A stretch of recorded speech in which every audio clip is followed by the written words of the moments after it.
La nuit tombait lourdement sur la cour, enveloppée d'un brouillard humide qui étouffait même les bruits. Un lampadaire clignotait à l'entrée du bâtiment, sa lumière vacillante révélant la silhouette élancée d'une femme, les épaules voûtées par l'épuisement dû à un travail de nuit épuisant. Alina courait presque, ses pas précipités faisant écho au poids d'une nuit interminable. À la maison, la promesse d'un dîner préparé par son fils qui, elle le savait, se serait endormi depuis des heures, épuisé par l'attente. Mais quelque chose dans l'air l'oppressait, une sensation qui lui serrait la poitrine comme un nœud. La clé a refusé d'entrer dans la serrure. Quand la lumière s'est finalement allumée, elle a fait irruption dans l'appartement, allumant les lumières. « Sacha, tu es toujours réveillé ?» aplatit-il à voix basse, en enlevant ses baskets trempées. Silence. Un vide étrange et dense, comme si les murs retenaient leur souffle. En entrant dans la pièce, son cœur lui manqua. Adossé au mur, le garçon était recroquevillé sur le sol, les genoux serrés, le menton tremblant. Ses poings serrés cachaient de nouvelles marques violettes sur ses bras. Un œil gonflé, une lèvre fendue, et sur la peau, l'ombre claire de doigts d'adulte, violente, impitoyable. Alina étouffa un cri et s'agenouilla à côté de lui, sa main tremblante la plaçant délicatement sur l'épaule de son fils. « Qui était-ce, Sacha ? Qui t'a fait ça ?» Le garçon prit un moment pour lever les yeux. Lorsqu'il parlait, sa voix était un murmure brisé, « Il est venu quand tu n'étais pas là. Il a dit que je ne valais rien, que tu ne pouvais pas me protéger. » Le nom lui brûlait comme de l'acide dans son esprit. Son ex-mari, l'homme qu'elle avait fui quand Sacha avait à peine 3 ans. Les menaces, le siège, la peur qui semblait s'être estompée avec le temps jusqu'à aujourd'hui. Il a pris des choses, cassé des choses, il n'a frappé que parce qu'il était en colère, le garçon secoua la tête, les yeux remplis de quelque chose qu'aucun enfant ne devrait savoir. Alina n'a pas hésité. Avec des mains tremblantes de fureur contenue, il composa le numéro d'urgence. « Bonjour ? C'est l'ambulance ? Mon fils a été battu.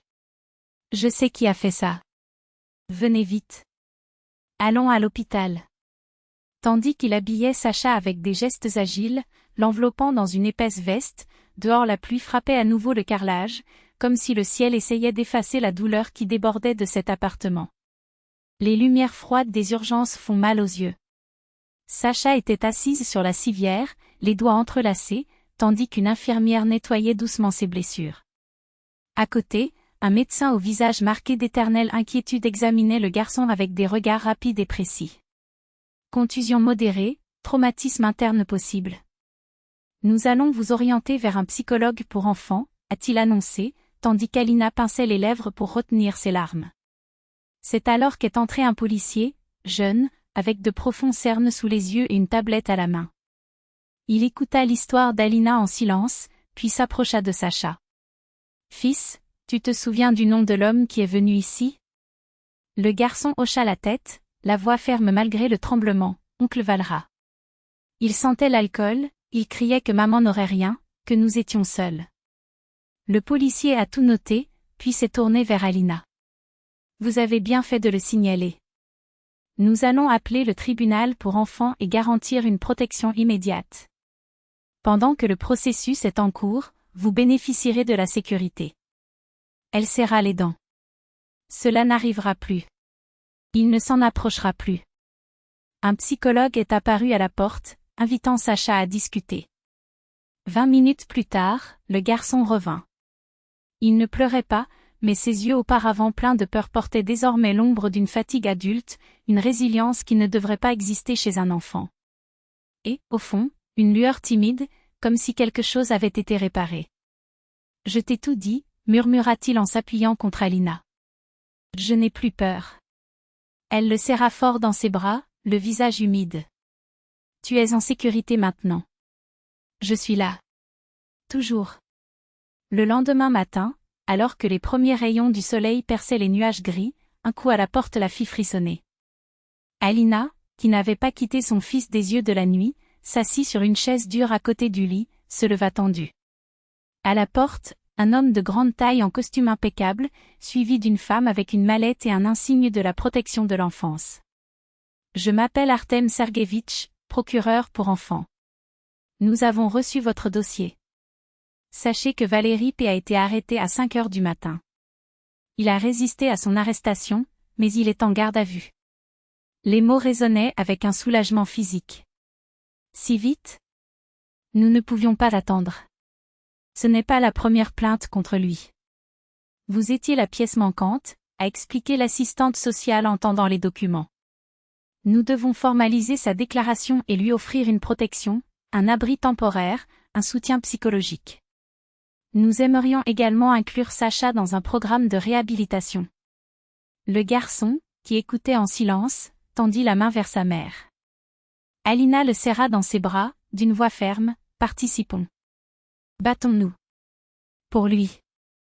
Pour tous ceux qui ont encore peur de parler. » Quelque chose en elle s'est transformé à cet instant.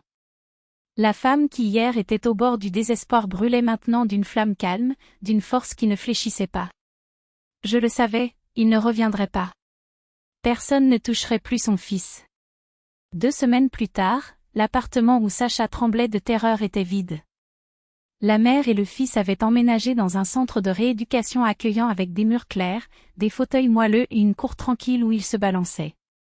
Là, ça sentait la sécurité. Sacha a commencé les séances avec le psychologue. Chaque jour, ses dessins changeaient, d'abord, des monstres et des tempêtes, puis, le soleil, une maison, une figure maternelle. Jusqu'à ce qu'un matin, il s'approche de sa mère avec un papier à la main. « Je n'ai plus peur, maman. Regarde qui j'ai dessiné ici. » Il désigna une silhouette encapuchonnée. « Qui est-ce » demanda Alina.